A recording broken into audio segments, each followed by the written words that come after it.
السلام عليكم ورحمة الله وبركاته. أهلا ومرحبا بكم. موضوعنا اليوم عن شيرين عبد الوهاب وعودة شيرين عبد الوهاب رسميا لحسام حبيب، وإيه اللي عملته شيرين عبد الوهاب لما خرجت من المستشفى، ويا ترى تصرفات شيرين كانت صحيحة ولا غلط، ومين مع تصرفات شيرين ومين ضد تصرفات شيرين. وشيرين خرجت زي الأسد، عايزة تاكل كل اللي حواليها وفي نفس الوقت تنتقم كمان من كل اللي حواليها. طب وليه؟ كل التفاصيل هنتعرف عليها، بس الأول نصلي على سيدنا محمد عليه أفضل الصلاة والسلام. خرجت شيرين من المستشفى بطريقة غريبة ولعبة على محامي صغير غير معروف، وعدوه بحاجات كتير، وقالوا له هنخليك تبقى ترند، وقالوا له كمان لو قدرت تخرج شيرين من المستشفى وهنديلك فلوس، يعني بالمعنى البلدي هنديك أتعابك. ولكن فص ملح وداب. دخل المحامي للمستشفى، كان ده تحت طلب صديق من حسام حبيب. راح المحامي للمستشفى وعمل محاولات كتيرة في المستشفى لإخراج شيرين عبد الوهاب، وبعدين شيرين رفضت الخروج، ولكن اتفق المحامي ان شيرين هتخرج تاني يوم الظهر. كان المفروض هتخرج الساعة 1. المحامي روح وجه الساعة 1 شيرين خرجت مع محامي حسام حبيب، وكل الوعود اللي وعدوها للمحامي الصغير الغير معروف فص ملح ودابت.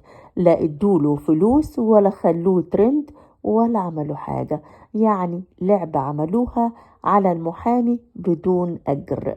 دي أول خطوة في طريقة خروج شيرين من المستشفى. خرجت الفنانة شيرين من المستشفى. طب إيه اللي عملته؟ شيرين خرجت باعت الكل وأطاحت بالكل.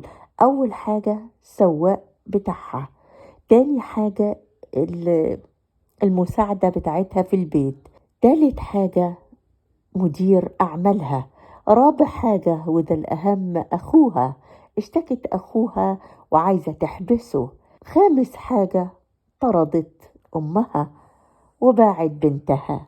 كله ده ليه؟ كله ده ليه؟ علشان حسام حبيب دلوع ماما.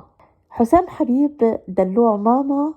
شيرين حبته ومش راضية تستغنى عنه.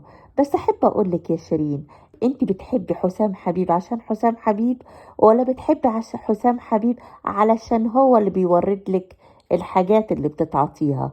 لأن لما نقول إن شيرين خفت من الإدمان، لا طبعا مش ممكن 20 يوم في المستشفى رجعوها زي ما كانت، لا طبعا أكيد لسه مدمنة، وأكيد ده لو كانت مدمنة فعلا زي ما أخوها قال، لكن الله أعلم إذا كانت مدمنة فعلا زي ما أخوها قال ولا حالة نفسية زي ما هي بتقول.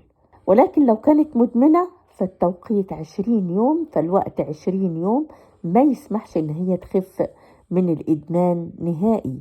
فلو هي خرجت من المستشفى فعلا ورجعت لحسام حبيب يبقى راجعة علشان حسام حبيب هو الحبيب وكمان الصديق في الحاجات التانية. ربنا يهديكي يا شيرين. واخو شيرين كتب على الفيسبوك انك انتي بعت الكل وسبت الكل ورميت الكل، وليه يا شيرين؟ وانا اقول لك تاني يا شيرين، ان ملهوش خير في اهله ملهوش خير في حد. لا حسام حبيب هينفعك، ملكيش غير اهلك وناسك يا شيرين، والاخ ما يتعوضش، والام تتحط فوق الراس، الاهل ما بيتعوضوش. فيا شيرين ارجعي لأهلك وناسك يا شيرين.